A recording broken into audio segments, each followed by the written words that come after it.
Good afternoon, everyone. I am Dr. Shelley Ellis. I'm director of the Iterate Dissemination and Implementation Launchpad and a professor in the Division of Hematology, Oncology, and Palliative Care here at UW-Madison. This is the Implementation Science Seminar Series. It's a monthly interactive seminar to learn about the four pillars of dissemination and implementation field. We talk about implementation theory, implementation methods, strategies, and implementation laboratories. We always meet on the second Friday of every month at noon Central Time during the academic year. So come back and invite your friends. The seminar is open to everyone. It's also part of the Implementation Science and Community Health Outcomes Certificate. You can contact Dr. Barb King in the School of Nursing if you are interested in getting that credential. I'm thrilled today to introduce to you two of the smartest and most productive people that I know to talk about how to optimize audit and feedback. It's the most ubiquitous implementation strategy and use in healthcare settings to improve evidence-based practice. I've had the pleasure of knowing Ann Sales for a decade since I was a trainee at MT Dirk, where she was an esteemed faculty member. I found her to be incredibly thoughtful and well-deserving of her senior sage role. I've sometimes referred to her as the godmother of the field of implementation science due to her thought leadership in the VA and the field in general, and as a founding leader of the implementation science family of journals. Dr. Sales is a nurse and professor in the Sinclair School of Nursing and Department of Family and Community Medicine in the School of Medicine at University of Missouri in Columbia. And she's also a research scientist at the Center for Clinical Management Research at the VA Ann Arbor healthcare system. She's trained in nursing, sociology, health economics, econometrics, and general health services research. And her work includes the role of social networks and implementation interventions, effective implementation methods using electronic health records and digital interventions, and what I find incredibly compelling, the theory-based design of implementation interventions, including, and relevant to today's topic, understanding how feedback reports affect provider behavior and through behavior change have an impact on patient outcomes. I am also honored to know and work with Dr. Christy Bartles, Chief of Rheumatology at University of Wisconsin and Chair of the American College of Rheumatology Registry and Health IT Committee. As a rheumatologist and implementation researcher, her work aims to reduce cardiovascular disease and disparities in lupus and rheumatic diseases. Her research has led to over 100 peer-reviewed publications and is cited in the U.S. cholesterol guidelines. She co-led the College of Rheumatology CDC project authoring the first lupus quality guidelines, and her research has been funded by numerous federal agencies. She serves on 2 editorial boards. She's received the Arthritis Foundation Community Impact Award, Mentoring Awards, and has repeatedly been listed with top doctors in America. So we're super happy to have her and have her on our academic advisory board here at the Launchpad. Today, Dr. Sales is going to talk about the seminal work she's been involved with in understanding the effectiveness of audit and feedback, and Dr. Bartles is going to talk about what she's learned from 3 different studies where she's applied audit and feedback in clinical settings. So thank you both for being here. The audience should feel free to put questions into the chat, but that we ask that you mute your line until the discussion period happens so we can limit distractions. So with all of that, all those amazing credentials, I will turn it over to you, Anne. Thank you so much. Great. Thank you, Shelley. And it's really a pleasure to be here. I've participated as a participant in at least a couple of these sessions already, and I think it's a great opportunity for people to reflect on some of the issues and learn about them. And I really am looking forward to our discussion today. Christy and I have had a little bit of back and forth about the work that she's been doing, and I think it's going to be an interesting conversation. So I'm going to start off just with kind of an overview of audit and feedback interventions. Let me just say that the work I'm going to be presenting is not my work exclusively, but I'll mention my collaborators when I get to those points. But also to say there is a very large international collaboration on audit and feedback interventions has been going on for close to 10 years now. For those who are interested, if you just Google AF MetaLab, you'll, I think, be pointed to more information about that. So just to kind of set the frame, and just talk generally about what audit and feedback interventions are. I'm going to mostly refer to them just as feedback interventions, just to simplify things, but also because the audit component, which is an important component of what feedback, how you design feedback, is actually kind of in the background. It's really not a foreground part of the intervention. And so I find it easier to just think of the feedback intervention as the intervention piece. So audit is the process of actually doing the measurement of performance along specific dimensions. So this is where the content of a feedback intervention comes from. And as we'll talk about later on, and I think throughout this conversation, the data come from many sources, but increasingly they come from electronic health records and other digital sources of data. So moving on to what I think is, for me at least, kind of the core interventional component of this, a feedback report is often conceptualized as a written report, but it can be done in many different ways. It can be written, which is common. It can be verbal, and I think Christy is going to talk about some of the verbal components in the work that she's done.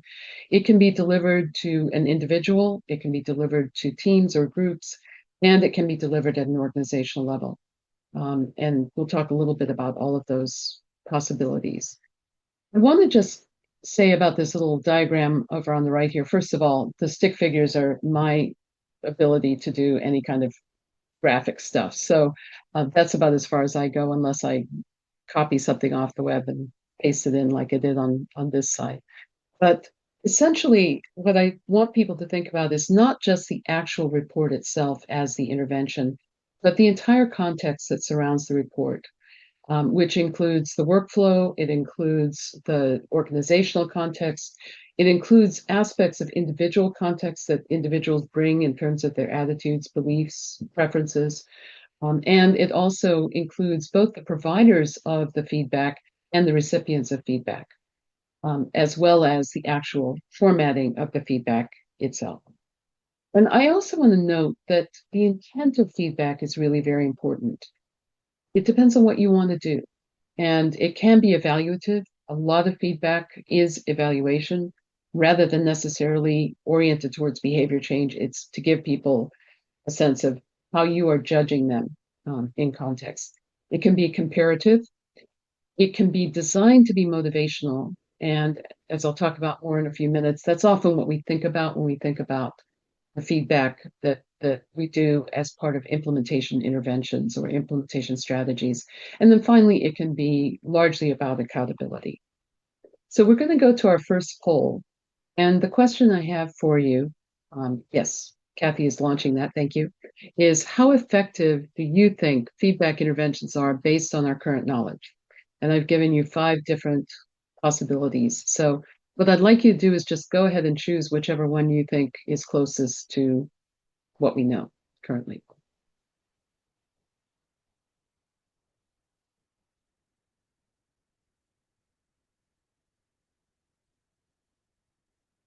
Kathy, I'm assuming that you can see the responses coming in.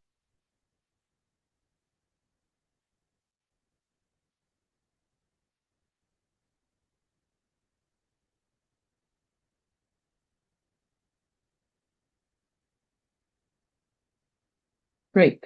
So it looks like about a quarter of us think that it's about a 4% absolute improvement or desired behavior change.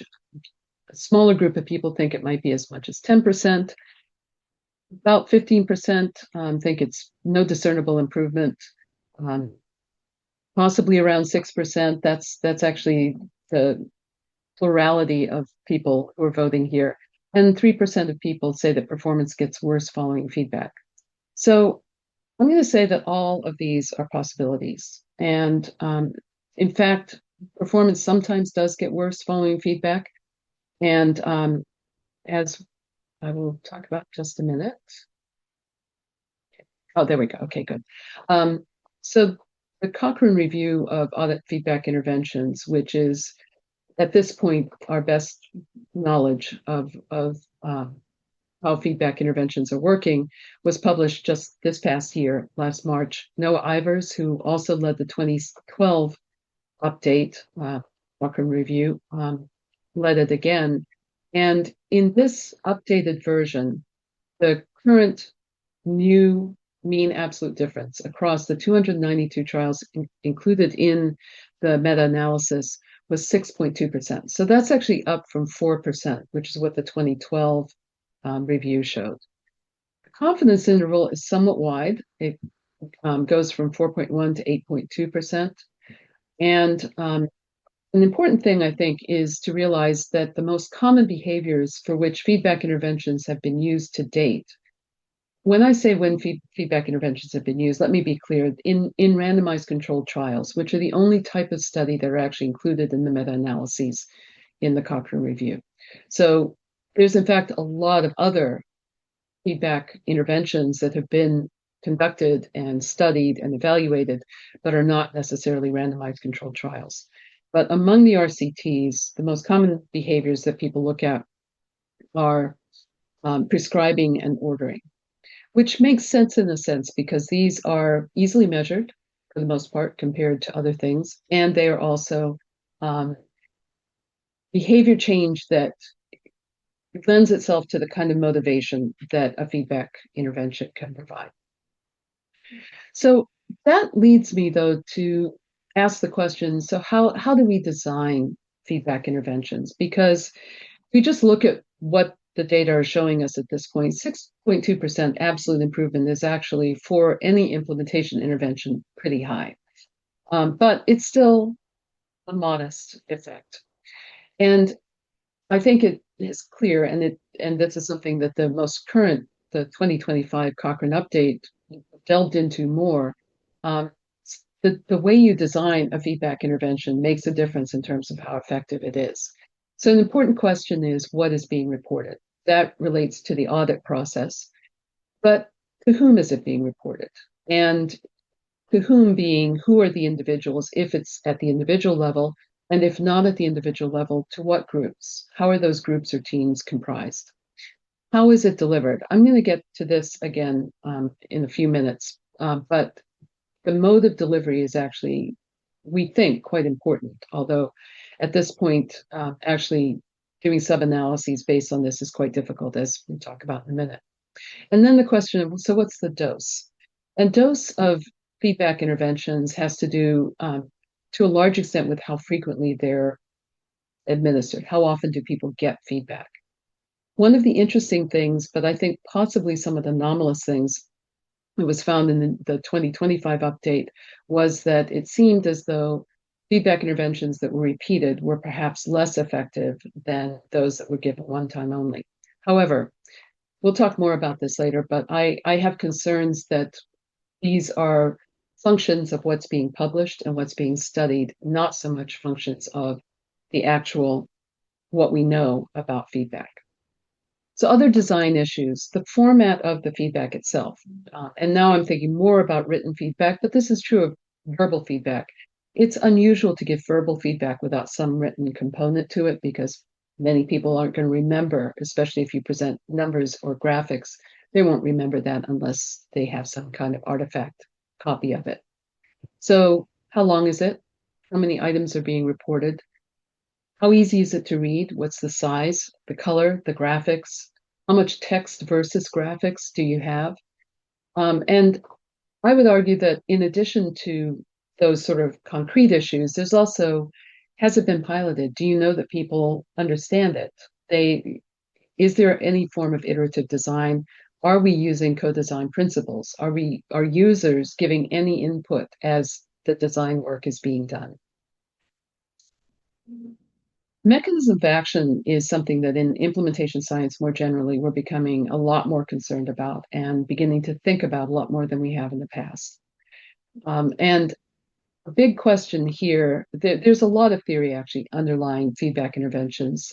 It's been studied by psychologists a great deal, and there are a number of actually quite different theoretical frames that have been applied to it. So one of the first issues is, when is feedback appropriate? And when do you think it's likely to have an effect? And the conditions in which it seems to be appropriate are when people lack awareness of their own performance or their team's performance. They lack motivation to change. They aren't aware of their own performance compared to others, which is not quite the same as just knowing the absolute level of your performance. And then when you can actually take action to make a change that will, in fact, change the outcomes that you're trying to move. But feedback isn't always appropriate. Even though it's used a great deal, it may not be appropriate. And an important issue here has to do with contextual factors. And I point to a paper that was published actually in 2010. Avraham Kluger was one of two authors who published the initial feedback intervention theory, FIT. And this is work that was done subsequent to that, looking at, particularly in healthcare contexts, when feedback may not be an appropriate or effective thing to do. The issue has to do with the environment, and I'll just use the term psychological safety, although this may not be entirely a psychological safety issue. It has to do with what the individuals consider their environment to be in terms of likelihood of being punished if feedback is not positive, or potentially likelihood of receiving a reward if they're getting positive feedback.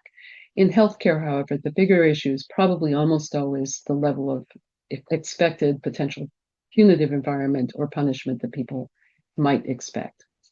In the situation where people expect a negative response, of some kind of punishment for poor performance, feedback can often, as Kluger and Van Dyke and Denisi, his colleague in developing FIT, say, can be a double-edged sword, in that rather than promoting the positive outcomes that you want, can actually lead people to take action to defend themselves and seek to not be punished.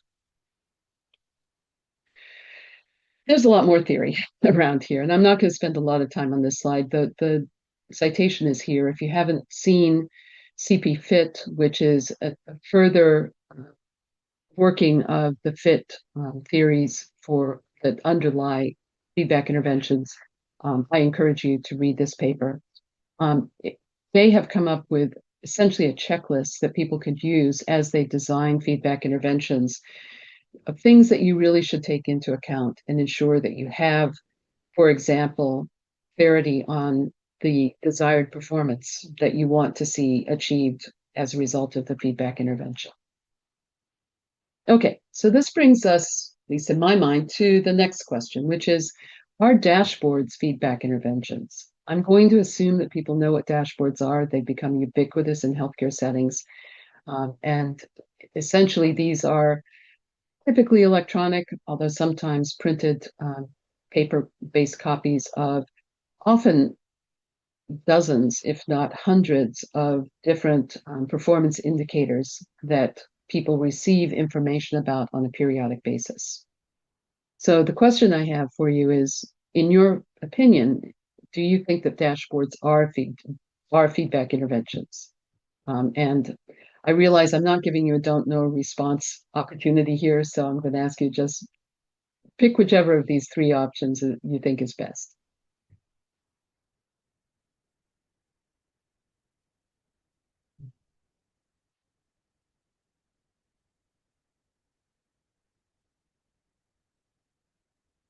So I think I would agree with the majority of people here. Yes, sometimes they can be feedback interventions, but I would agree that they are not always. I think that probably the case is not that they are not ever, but I think that the issues that we want to think about is, so what's in the feedback? What's in the dashboard? Who is the intended audience? And how are decisions made about who the audience is and what's in it? What's the cognitive load of the dashboard? In my experience, these dashboards are often hugely cognitively burdensome. I mean, literally dozens of performance indicators, and even figuring out what the performance indicator means, because typically you get this very brief, few words thing that says this is what this measures. Understanding what the information is about that is unclear. And there's a really serious issue of whether the things that are being reported in dashboards are actionable, whether anything I do as an individual or as a team will make a difference. So, very quickly, just a follow-up poll to that. How often do you think that people access or use dashboards when they exist? Again, I'm assuming people have had at least a little bit of experience of seeing these in a healthcare context. I'll give you a minute to respond to this. When I say people here, let me be clear. I'm thinking whoever the intended audience is. So if it's intended to be clinicians in a healthcare system, which is often the intended audience, then how often do you think that those people use or access the dashboards?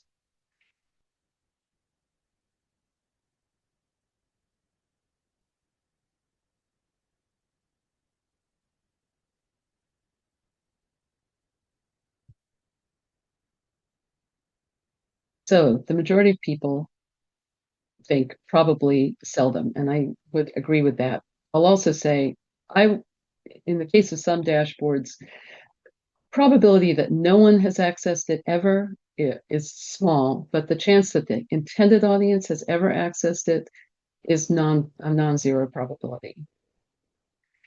We actually don't know a great deal about this, and this is a question that I think is important as we think about how effective are feedback interventions and dashboards, if we consider them something slightly different. The question of how often they reach their intended audience becomes really important, because looking at this diagram here, which comes from a paper by Mitchell Sarkis that was published in 2023, they're all theories that are being proposed for how feedback interventions are effective, how they work, require that the audience intended to get them actually gets them. And so I would argue that it matters whether the intended audience has received it. So what do we know at this point? The answer is very little. The question of who has received the feedback intervention has not, until just recently, been part of a Cochrane update. And so Jennifer Kononowicz, Noah Ivers, and I decided to look at this question following this most recent update that was published last year. So we're using the same corpus of 292 studies. We randomly selected a group. We decided to divide it into timeframes because, as we'll talk about in a minute, the question of how it's being delivered is important also. And that is something that is changing.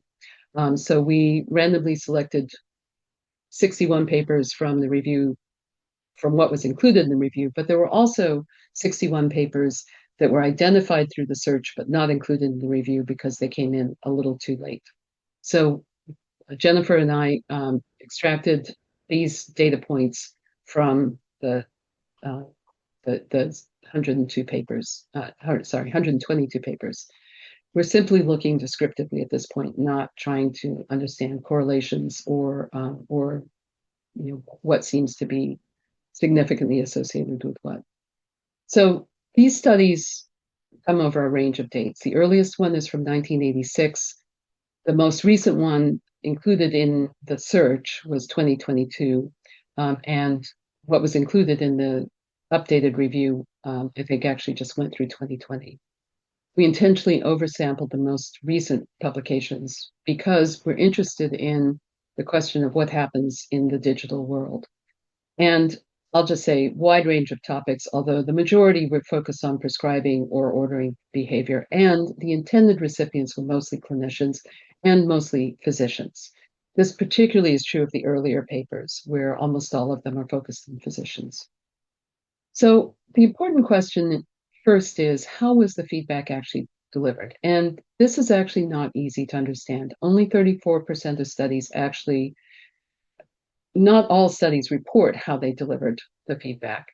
You can make some inferences based on other parts of it, but 34% of the studies use digital methods. We're calling analog methods anything on paper. or written or verbal feedback only without a digital component. But as you can see, there are some over here, this bar over here, a group that we can't make any ascertainment for at all. So frequency has been going up, but if you look at the scale here, this is actually count. So the top end is a total of 8. So this is not a large number that are being delivered frequently, even in the most current period. However, this is a really disturbing factor in terms of understanding whether these feedback reports are reaching their intended audience. In 59% of the report, there's no monitoring as to whether they reach the audience or not. And in another 16%, it's not entirely clear. There's a few statements about whether or not people might have received it. This is typically when feedback was delivered in person and often verbally. But there is an increasing trend over time, as you can see in this little graph here, of doing some kind of monitoring. So this is sort of the bottom line, in my opinion, at least, that it's very, very heterogeneous as to how these reports are delivered. The early ones are almost all paper-based, although actually that 1986 report that I referred to was digital. It was one of the very early electronic health record interventions that was done. If it's delivered digitally, there's more probability that there will be some kind of monitoring, particularly if it's done where the delivery is on the web, because you can use web analytics for that. But there is some opportunity for tracking through EHR and through email. Follow-up surveys also can be used, but very infrequently in feedback interventions, at least in the reports that you read. And in-person observation, while often the case, a lot of these were verbally administered. There's really no discussion of to whom and tracking of who gets it. So our best estimates after doing this review and extracting data from the reports that are available is that probably between 21 to 100% of the reports are tracked within the studies. But of those where there is any tracking, a mean of about 65% of intended recipients receive feedback. Not 100%, but the range is from down at 20% to 100%. So the big issue here is most of these reports do not report whether the intended recipients got the feedback or not, despite the fact that the underlying theory assumes that this is happening. There is a slight increased trend of reporting, and this is associated, we think, we haven't actually done bivariate analysis yet, but associated with increased use of digital methods. So I'm just going to say very quickly, there are things that can be done about this. We need to have reporting guidelines for feedback interventions that require that people report on this, and increased guidance to researchers to help them understand how best to practice feedback interventions. I'm just going to say very quickly, we did develop in some work I did several years ago, a very brief feedback survey. We have used it in more recent work. That's this paper, the 2023 paper over here.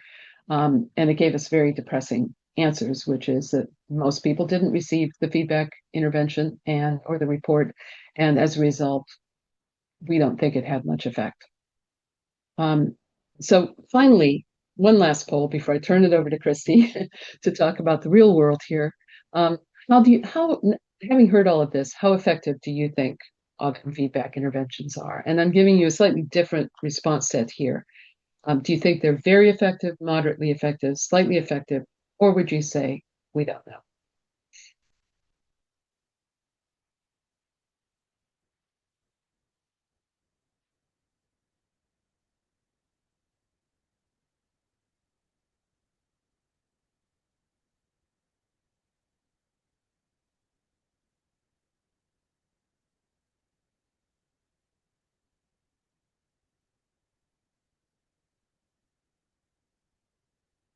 I think this looks like a reasonable set of responses. I would agree with the audience here that I think it would be hard to say that they're very effective.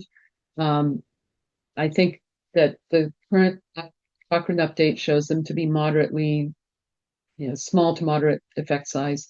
But personally, I'm in the don't know category because I don't think that given the problems with reporting that I just talked about, we actually really know enough to be able to say whether or not they are effective. So I'm going to turn it over to you now, Chrissy, and then we'll be doing some back and forth, I think. Thank you so much for that fantastic overview. And I had the good fortune of meeting Dr. Sales when she was here as one of the presenters for our short course. And again, deeply grateful for her continued presence with us here at UW as well. So I'm going to present today on some work likewise that was a part of team efforts. One person who's on the call today is Monica Masinski. Messina, excuse me, who Monica Messina is my lab manager. And Monica, again, has been really the frontline deliverer of a lot of this audit feedback, and it is labor intensive. So I'm just going to say, first of all, thank you to Monica, who's put a ton of effort into this. And I'm going to invite Monica Messina to chime in as we go today, if there's any other nuances to share.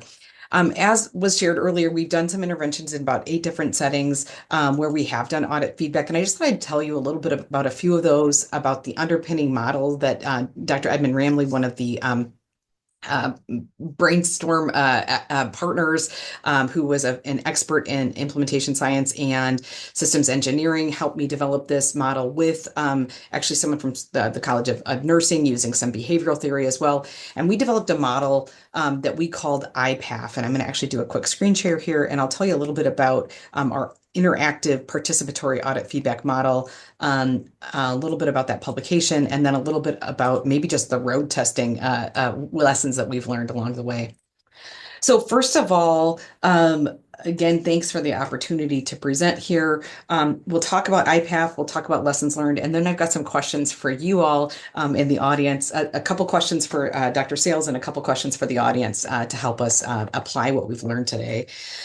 So first of all, when I worked with Edmund on our BP and Quick Connect interventions, which are 2 interventions that we were aiming to do improved cardiovascular disease risk screening and feedback to patients, via engaging our medical assistants who were doing that screening before visits, we really thought audit feedback would be a great way to give them some behavioral levers to show them their individual and collective performance, because we were really trying to nudge a behavioral change within a group that hadn't previously sort of owned the management of this. They were collecting the data, but not necessarily acting on the data. So we wanted to get enactment. So we wanted to get them their own data. We wanted, like Dr. Sales said, to make it non-punitive, that we didn't actually share it with their supervisors in any individually identifiable way. We shared it with them as individuals so they could get credit for it. And you'll hear a little bit about how we approach that. But essentially, again, the intervention itself was asking them to check the risk factor, like check the blood pressure, advise the patient on risk, and then connect them with help. And the same thing with the BP and the Quick Connect intervention. Implementation outcomes were, again, kind of like the re-aim outcomes, but really we wanted to kind of be mindful about a reproducible audit feedback method here as well. And we started relatively high touch and then changed over time, and I'll tell you a little bit about that. So the high touch was this interactive participatory audit feedback, which we called IPAF. And we based this on self-determination and self-regulation theory, noting that essentially we wanted to promote autonomy, mastery, and purpose. We wanted these MAs to really sort of endorse and feel like they were contributing to the team. We also wanted to give them their own data so they could iterate and improve over time. And we did see evidence of that as well. So within our verbal feedback, which started off as one-on-one feedback, relatively intense one-on-one feedback, we had a standard template, and I'll share that in a second here. But the components were essentially, one, we wanted a little quick primer to, again, anchor us in our purpose on why this matters, that cardiovascular disease is the #1 killer of folks who have rheumatic disease. They die about 10 years before peers. So it's really important that we address these risk factors. 2, when we were engaging individuals within audit feedback, we gave them choice, which again is something from adult learning theory, but we would ask them, do you want to see your data first, or do you want to talk about barriers? And it was sort of an interesting psychological experience that people who were doing really well just wanted to see their data, and people who were struggling wanted to talk about barriers. But either way, everyone was willing to engage and talk to us, which was great. We then would, flip and address the other topic. But the nice thing too, in discussing barriers, was they could tell us if if there were tools that we could provide, or if there were sticking points with EHR navigation or things that we could remediate. So that was the other great thing about the way that we provided the audit feedback, was that actually in the one-on-one setting, really low stakes for remediation here too, or for process improvement, right? So that was really great. We had people set goals for the following month, and then again, also talk to us a little bit again about this idea of enactment, like saying based on the goal, the barrier you discussed, how are we going to get to that goal next month? And they would be willing to say like, oh, I was previously doing the blood pressure measurement at the beginning of the visit and then waiting till after the visit to do the remeasurement. Sometimes they left. What I'm going to do instead is I'm going to do the remeasurement right within that first sequence. So I get to it and I get it done, right? So we'd have them tell us what they're going to do to change the behavior, and we'd record that to then follow up the following month. So this is the publication that, again, was an Implementation Science Communications. Dr. Sales, I think you were the editor-in-chief of this at the time, and I don't know if you still are, but again, shout out to your journal series. This is great. We did use a standard template when we were talking with folks. I just showed part of the template here, but it's in that article if you're interested at all, where we could, reference back that next month saying, hey, last month you told us one of the barriers was whatever. How did it go this month with in light of that? We could then show them the time period, the previous time period, on the behaviors. And again, they were specific behaviors that the MAs had control over. So it was one, did you remeasure?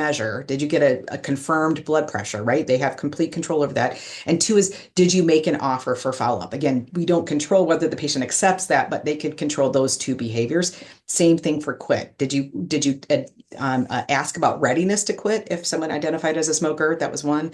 And two is, did you make an offer for connecting them to the quit line? So again, those two behaviors at each time period. And then after sharing their data with them, and we would set a goal for the next time period and then bring it back with them the following month. We did this iteratively for actually in person for about 3 to 6 months. And then we transitioned over to actually having it sent electronically, as Anne said, and we'll share a little bit about that. So again, phase one of this was, or phase 1A, I said here was, 6 sites, individual face-to-face, and then 1B was then we transitioned to those individual emails. What we saw was just what she said, that there was a decay rate over time, that initially they had been primed because they had seen these data, they were familiar with the format, and they opened because they cared about it, and over time, the open rate decreased.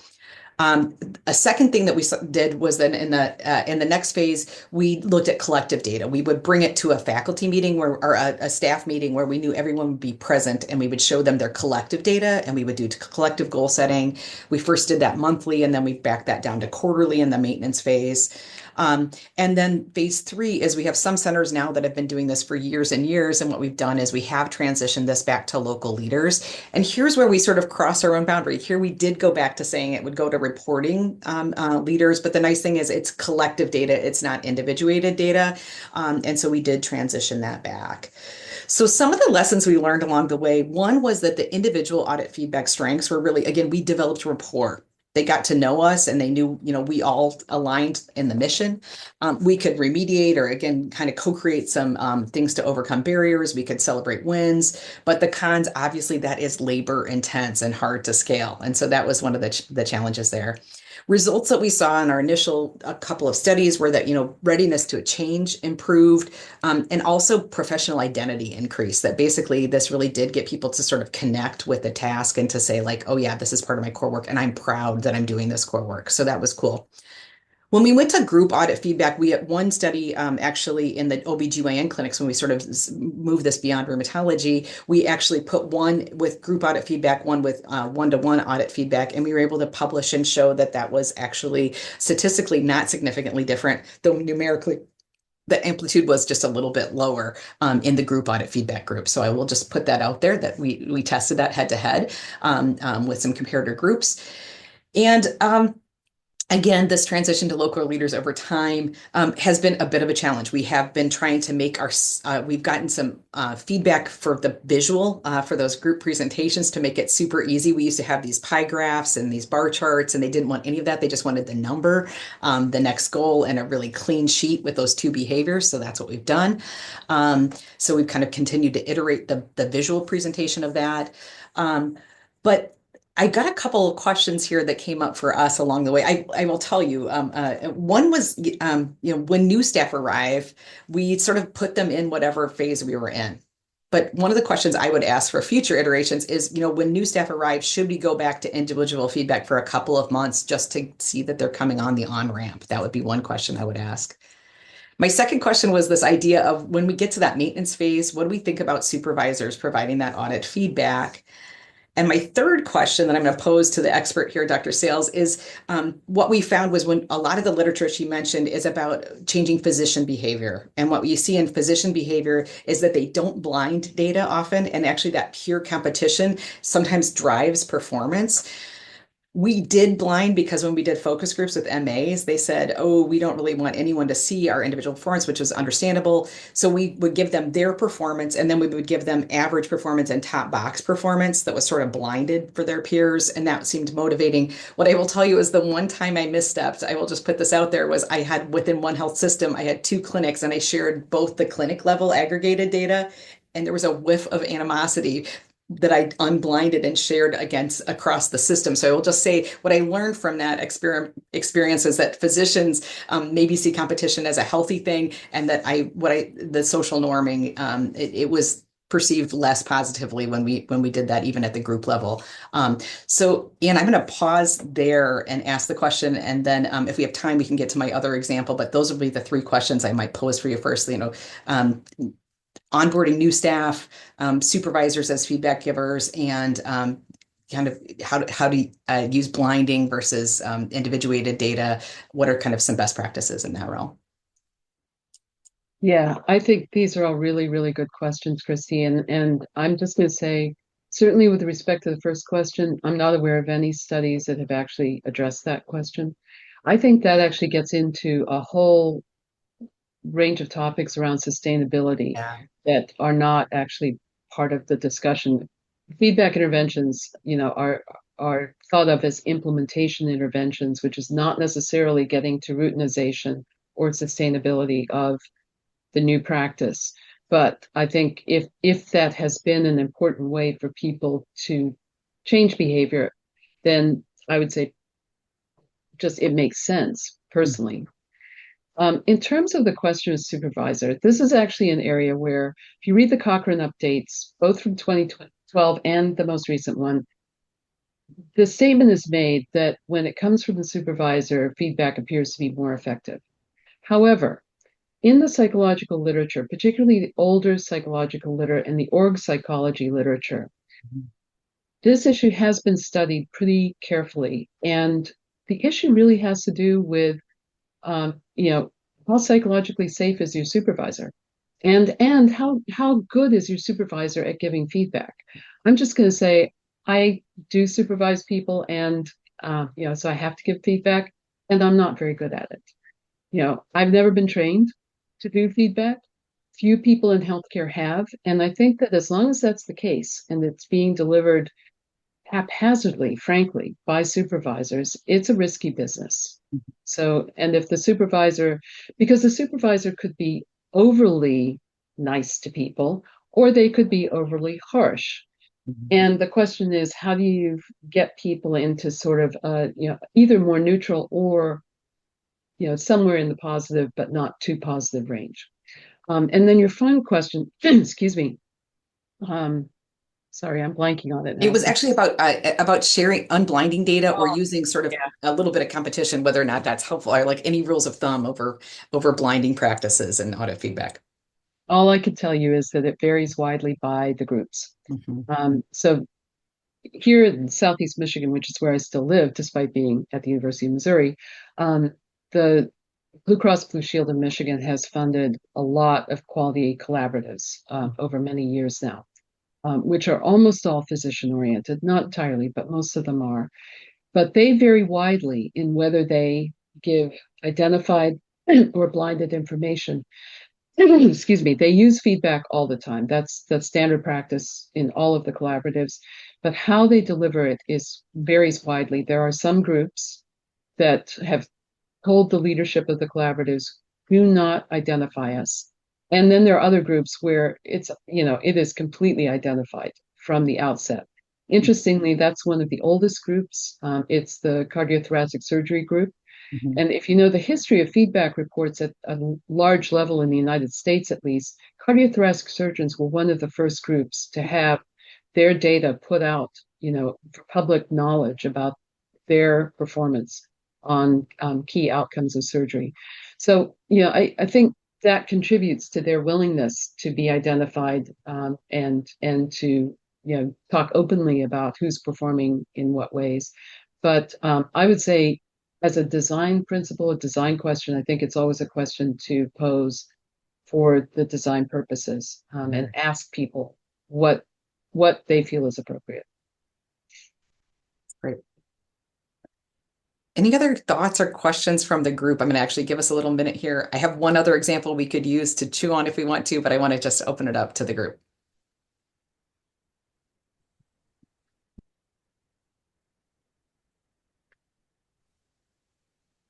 I have a question. It is around measuring engagement.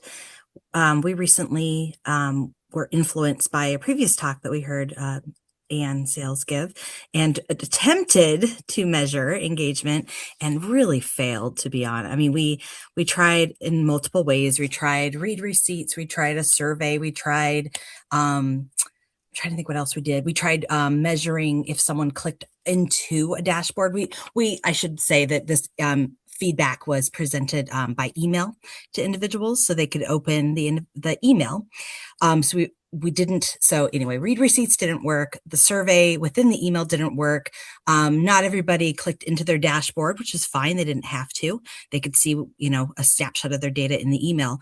Are there other suggestions from this group or things people may be working on right now to measure engagement? Yeah, so Zach Landis Lewis, who is a colleague of mine at the University of Michigan, has just completed a large study focusing on anesthesiologists, which are kind of an unusual group, frankly. But the primary focus of his work has been on the engagement question, and he's been focusing on how to design feedback reports to increase engagement. But the issue you're raising, which is how do you actually measure this, is I think a very, very complex one. And I don't know that there are any really good answers to it. I think there are a lot of answers that, as you say, don't work very well. But I think we need to keep trying on it. And I would just say my hypothesis, honestly, at this point, is that for the most part, most people aren't engaging with feedback, which suggests to me that it's not going to be very effective. And yet we're seeing effect. So either there's more engagement than we can measure, or something else is going on that's some form of co-intervention with the feedback intervention that may be having more effect. But I agree with you, this is a really thorny problem. Thank you. I have a second question, but I'll wait first to see other questions. Stacey, I have just one thought on what you were just saying too. With the American College of Rheumatology's registry, we've got like 40 million encounters, and we've got, three-quarter or probably half of the U.S. rheumatologists in that registry. And exactly what Dr. Sales was saying, that like we've got these data dashboards, we're designing new ones that are simpler with less cognitive load, and yet people don't always open those. So one of the things we are piloting, and we'll see if it works, is sending signal data that if they were at a good level and they've dropped, that we would actually, again, alert them with a message that says performance on X is dropping, take a look, so that basically they don't have to tune in unless there has been a change in performance. That was one thing we did. And I think then my second question actually might be to put this back to Dr. Sales also would be to say, we are also toying with the idea of whether a learning collaborative also might make people more likely to engage with their own data. What's your experience there? To be honest, I haven't got experience personally with doing that. I think it probably makes sense. And I would say, that as part of my work when I was in the Department of Learning Health Sciences at the University of Michigan, we really were trying to figure out how to use learning collaboratives or learning communities to most effectively act on the new knowledge that's gained through data resources that get built as part of a learning health system.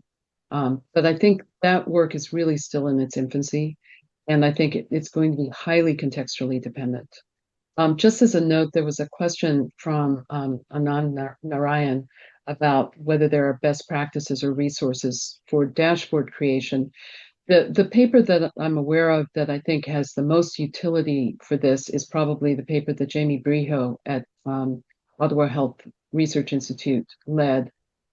He and Heather Cahoon, who is the second author in this paper, led a very intensive study of underlying theory for feedback interventions. And what came out of it was this paper on 15 suggestions for optimizing effectiveness. Having said that, the Audit and Feedback Meta Lab had its meeting in November, and one of the things that's come out of it is an intent to use the collaboration there to try to improve on these 15 practice recommendations. So this is very much a work in progress.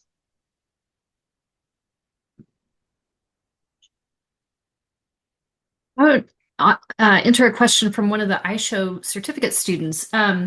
This is actually more about the audit, but it's around measurement and comparing organizations. So the student was curious about how comparisons are selected geographically, population-based, size of clinic, clinic budget, and making the point that it's probably silly to compare a tiny rural clinic with limited funding to a large academic, privately funded institution. So what role does that comparison selection play in the receipt of audit and feedback, if anybody were to look at it? Yeah. It's been looked at some. I would say there's not much published about it, but I think there's a paper published many years ago now by Jerome Allison and Katerina Kifa called The Achievable Benchmark ABCs. I'm going to blank on what the C meant, but essentially how to establish benchmarks for comparison in healthcare. And I still think it's probably one place to start. But essentially, what they say is some of this is you can do it to some extent quantitatively by looking at performance across different organizations and saying who seems similar to whom. This is also one of the contextual factors that I just mentioned, with your point, Christy, about, do we do comparison and do we blind or unblind and that kind of thing. I think highly dependent on the norms and expectations of people in the sites and how it's likely to change their behavior. And I see that, Edmund is putting some of these in the chat. Thanks, Edmund.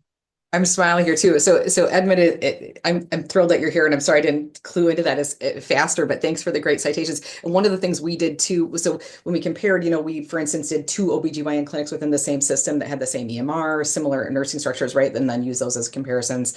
And then, similarly, we, have tried to find similar comparisons, but we also have sometimes intentionally picked we've done academic centers, community centers, and then we've also, one of the places that I like to implement is the Safety Net Hospital in Atlanta at the Grady Public Hospital, because we basically say we stress test the intervention. Like if it works in that low context, low resource context, it works, right? So that's another thing in selecting sometimes.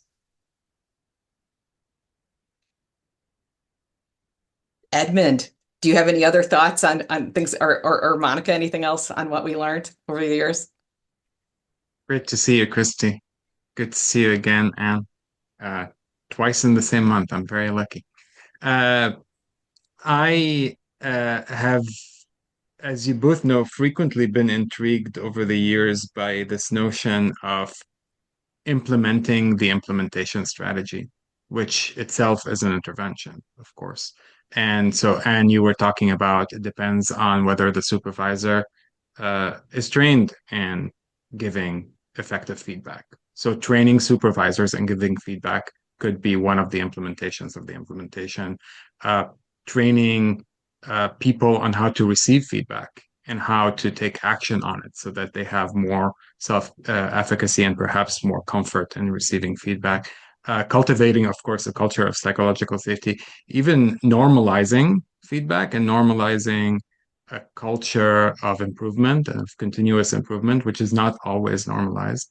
And you and I have been talking about normalization process theory, so I'm curious about your thoughts here. because uh, it seems like there is a disconnect between what we expect with the theory and what we're seeing with the data, at least in an absolute sense. So the systems engineer in me is wondering about what are we not designing um, around the intervention and around the implementation strategy itself. Yeah, I guess my thought about that, because I think those are really important points, Edmund.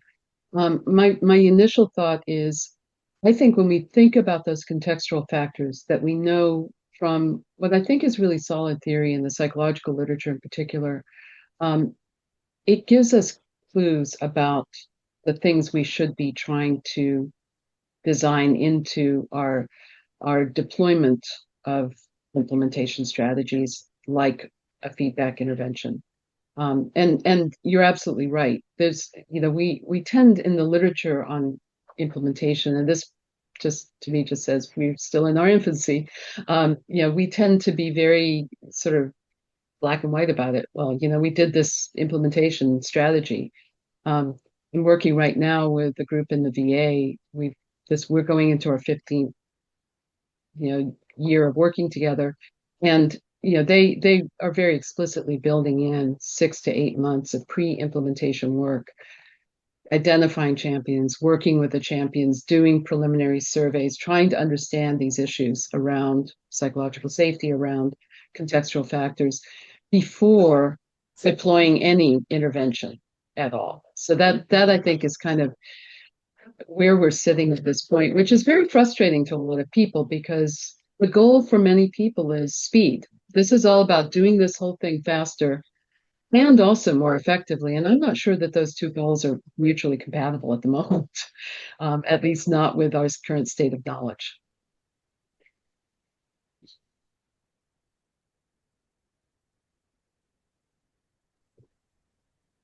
That was a really interesting idea that you mentioned, Edmund, about preparing people to receive the feedback. And I'm wondering if you might just elaborate a little bit on that, because that's not a concept I've run across before. So, One of the things that we did in the IPAF process, and you can see that in the paper and the sort of theoretical underpinnings and in the toolkit itself, which includes additional pieces that can be used in implementing the feedback implementation strategy, is that we incorporated an action planning, a goal setting and action planning element in the feedback conversation, which, when that moved to group and to email, couldn't be done in the same way. Of course, it's very time intensive to have those conversations, but it's possible that that is one of the mechanisms of action, is bridging from receipt of the information to sense making, to turning it into determination of there is a gap and I care to close it, or there is a gap and I'm okay with it, then turning that into action. And just like Anne said, we are not trained in giving feedback. We're, of course, not trained in receiving feedback. And many of us are even socialized to fear feedback or to experience discomfort with it, let alone knowing what to do with it. So we can, of course, have a conversation for more than an hour about what kinds of levers we could pull to increase people's readiness for receiving feedback. And there are certainly literatures we could build on that. But simply thinking of it as something to be designed was the point that I think could open a door to a conversation. yeah, that's a great thought and hadn't ever thought about that before. Well, thank you all, and I appreciate all the rich discussion. Thank you, Anne, and thank you, Christy. Please come back next month. We are having Ramsey Saloom, health economist and implementation scientist from University of Florida, and Andrew Quanbeck from our own Department of Family Medicine, who are going to talk about implementation costs in general. So, and it will be a little bit of provocative discussion. So it'll be really fun. So thank you, everyone. Please fill out the evaluation survey. And again, thank you, Dr. Sales. Thank you, Dr. Bartles. It was great.